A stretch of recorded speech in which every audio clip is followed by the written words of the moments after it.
राधे राधे, जय जय श्री सीताराम।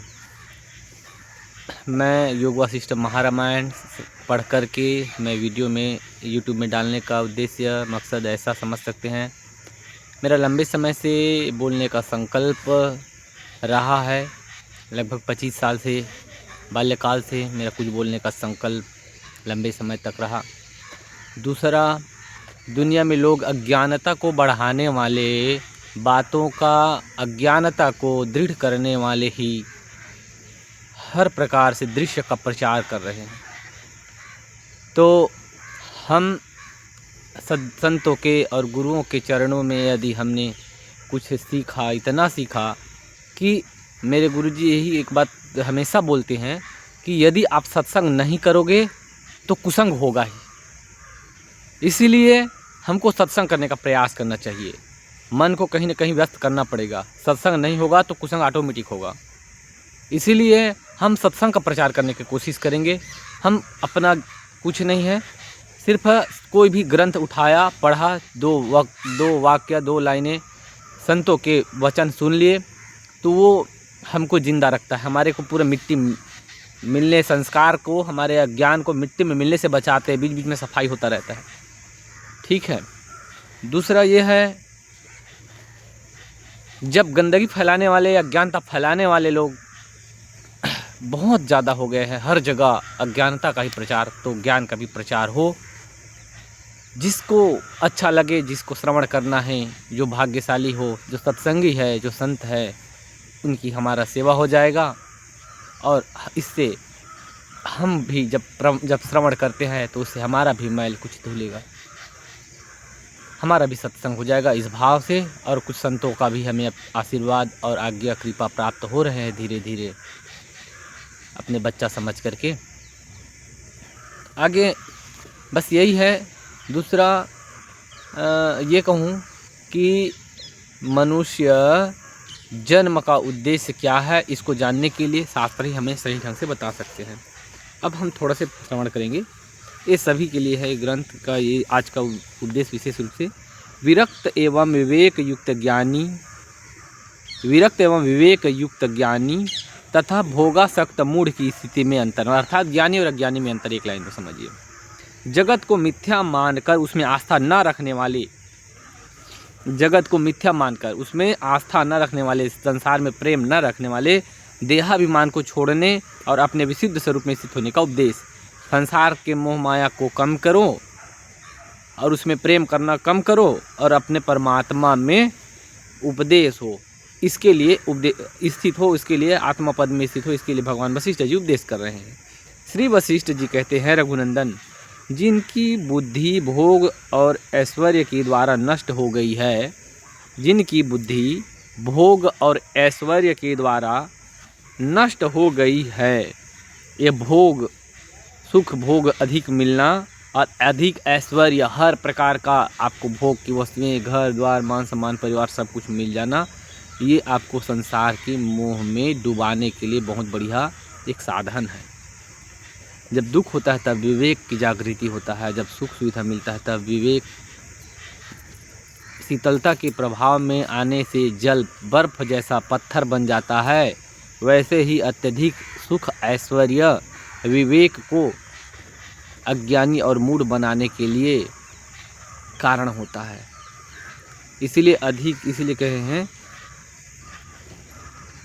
ठीक है, ऐश्वर्य द्वारा जिसकी बुद्धि नष्ट हो गई है तथा जो ऐहिक और परलौकिक भोग एवं ऐश्वर्य के लिए सकाम भाव से नाना प्रकार की चेष्टाएं करते रहते हैं। ऐहिक एवं पारलौकिक, जो इस संसार में धन संपदा, मान पद प्रतिष्ठा, सम्मान आदि बढ़ा करके सुख लेने की इच्छा करे, वो पारलौकिक, वो ऐहिक ऐश्वर्य हुआ। दूसरा कोई करे, मैं यज्ञ आदि अनंत पुण्य शुभ कर्म करके स्वर्ग को प्राप्त करूं और स्वर्ग आदि में मैं सुख भोगूं, तो वो हो गया पारलौकिक ऐश्वर्य की लालसा।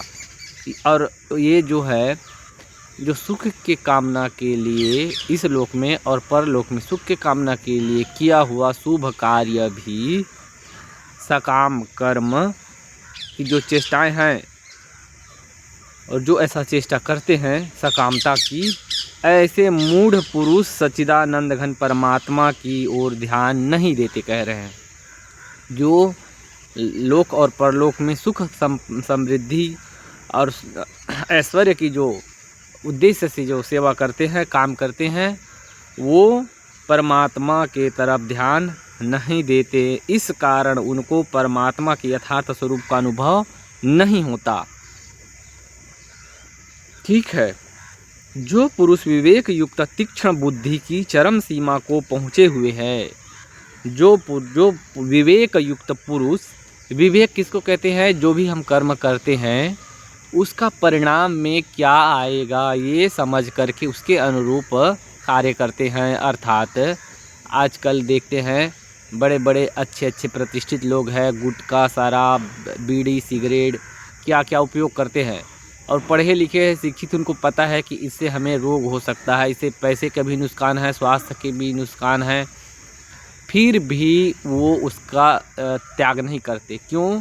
विवेक की शून्यता है, पता है कि इससे नुकसान होगा, फिर भी उसी को धारण किए हुए, और वो भी सुख भी चाहते हैं, वो सुख भी चाहते हैं। तो ये इसी को कहते हैं विवेक। जिसकी विवेक बुद्धि जिसकी सही है, ऐसे तीक्ष्ण बुद्धि वाले जो जिसकी चरम पहुँचे हुए हैं, बड़े बुद्धिमान, तथा जिन्हें इंद्रियों ने अपने वश में नहीं कर रखा है, जो इंद्रियों के मन के गुलाम नहीं है। मन ये करे वहाँ जाऊँ, वहाँ वो खाऊँ, बीड़ी पीना है तो पी लिया, ये मन के गुलाम हैं। और मन के गुलामी से निकले हुए जो पुरुष है, वो उसको बोलते हैं अत्यंत संयमी पुरुष। मन कहे ये खा लूँ, वो मन को बोल देगा तू सोचता रहे, मैं तुमको नहीं खिलाऊँगा। क्यों? इससे मेरा भजन की हानि होगा, मेरे चित्त की शांति का हानि होगा। ज्ञानी पुरुष शरीर को स्वास्थ्य के लिए, जीवित रखने के लिए, स्वस्थ रखने के लिए इसको आहार देते हैं, परंतु मन जीव कहे ये कोको कोला थम्स अप पीऊँ, ज्ञानी पुरुष, विवेकवान पुरुष नहीं खिलाएंगे। पानी पी, शरबत पी ले, जिससे तू स्वस्थ रहे और तुम्हें भी कष्ट ना हो, मुझे भी कष्ट ना हो।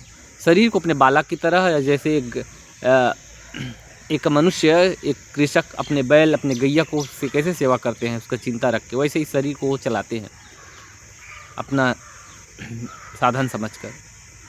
ठीक है। वे इस जगत की माया का हाथ पर रखे हुए बेल के समान अनुभव करते हैं। जो अपने इंद्रियों के, मन के गुलाम नहीं हैं, वो जैसे हाथ में बेल का फल को ऐसे रखा है तो कैसे देखते, उसी तरह से इस संसार की माया को वो देखता है, अनुभव करते हैं।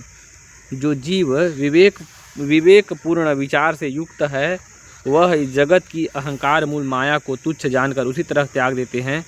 देखिए, जिसका विवेक है, बुद्धि है, परिणाम में क्या होगा सब समझते हैं, वो इस संसार के अज्ञानता को, माया को ऐसे छोड़ते हैं जैसे सांप अपने केचुली को, अपने जो छोड़ते हैं ना सांप को ऊपर का छिलका पूरा, वैसे ही संसार के माया को छोड़ करके वो स्वतंत्र निकल जाते हैं, उनके बंधन में, माया के बंधन में नहीं आते हैं। जैसे आग से भुना हुआ बीज, जैसे आग को भून दिया हो, चना को, मूंगफली को तवे में देर तक से गर्म तवा में सेंक दिया हो, भले वो दिखने में जला ना हो, पर उसको लंबे समय तक भी उसको बीज को मिट्टी में डालोगे तो कभी उगेगा नहीं। वैसे ही जो ज्ञानी पुरुष है, जिसको वासना इस संसार में सुख भोगने की, ऐश्वर्य की, धन की, स्वर्ग की जिनको कामना नहीं है, ऐसे दिव्य विवेकी पुरुष लंबे समय तक इस शरीर में और संसार में रहते हुए भी उनको आसक्ति नहीं होता है, इस शरीर से प्रेम नहीं होता है, अहंकार और इस संसार में, इस शरीर में मोह उत्पन्न नहीं होता है। भुने हुए बीज के समान उनका जो जीव भाव का संस्कार है, वो ज्ञान, सत्संग, शास्त्र और सत्संग के द्वारा उनका जो संस्कार है वो नष्ट हो जाता है, और वो अपने जन्म जन्म का जन्म और मरण के चक्र को नष्ट कर देता है। किंतु अज्ञानी मनुष्य आदि व्याधि से घिरे हुए तथा आज या कल प्रातःकाल नष्ट हो जाने वाले इस क्षण भंगुर शरीर के हित के लिए ही प्रयत्न करते रहते हैं, आत्मा के लिए नहीं। जो अज्ञानी जो है वो इस शरीर के लिए ही हर समय कार्य करते हैं, अपने आत्मा के कल्याण को नहीं सोचता है। आत्मा का कल्याण करके सोचने वाले ही पुरुष बुद्धिमान हैं। भगवान ने इस शरीर को हमें सिर्फ खा पी कर मरने के लिए ही जन्म नहीं दिया है। खाने पीने के लिए तो जीव कीड़े मकोड़े भी बिना चिंता करे खा रहे पी रहे हैं और पूरे समय पूरे उम्र अपना खुशी से जी कर मर जाते हैं। पर मनुष्य ऐसे अभागे हो रहे हैं भोगों के पीछे कि उनको खाने पीने का है, इतने पैसे हैं, 1 साल 2 अपने जीवन भर बैठ कर खाए तो भी ख़त्म ना हो, रोटी की व्यवस्था हो जाए, फिर भी दिन रात वो अपने कर्म बंधन को, इस संसार को सत्य समझ करके जन्मों जन्म के चक्र की तैयारी कर रहे हैं। चिंता कर कर के जी रहे हैं, चिंता कर कर के जी रहे हैं। ये बड़े अभाग्य की बात है। आगे, सब पदार्थों के भीतर विद्यमान रहते हुए भी जो सबसे अतीत है वह परमात्मा तुम ही हो। भगवान वशिष्ठ जी राम जी को कह रहे हैं, सब पदार्थों के अंदर जो विद्यमान हैं, धरती, आकाश, वायु, जल, कीड़े मकोड़े, जीव जंतु, हाथी से लेकर चींटी तक, सबके अंदर में जो, सबके भीतर जो विद्यमान है और उसके बाद सबसे पार भी है, सबके अंदर भी है और सबसे बाहर भी, सबके बाहर भी है, वही परमात्मा, वह परमात्मा तुम ही हो, ऐसे भगवान राम जी को कह रहे हैं। और भगवान वशिष्ठ जी का कहने का अर्थात यही है, अर्थ कि हम सभी को कह रहे हैं, तुम भी वही ब्रह्म हो, परमात्मा हो, भिन्न कुछ भी नहीं हो। मैं सबके भीतर स्थित और अकर्ता हूँ, ऐसी सुदृढ़ धारणा के साथ विवेकी पुरुष प्रवाह रूप से प्राप्त हुए कार्य को करता रहे तो भी उसे वह लिप्त नहीं होता। सबके भीतर मैं ही हूँ, सबके बाहर भी मैं ही हूँ, सब कुछ मैं ही हूँ, ऐसे जो ज्ञान में विचरण करने वाले जो महात्मा पुरुष है, वो कोई भी कर्म कार्य करते रहते हैं, परंतु उसके परिणाम, उसका फल का भागी भोगी नहीं होता और वो कभी उस कर्म के फल में लिप्त अथवा बद्ध नहीं होता है, बंधता नहीं है। जिसको चाहिए वो बंधेगा, जिसको कुछ नहीं चाहिए कुछ भी करे नहीं बंधेगा, और उससे गलत कर्म हो ही नहीं सकता।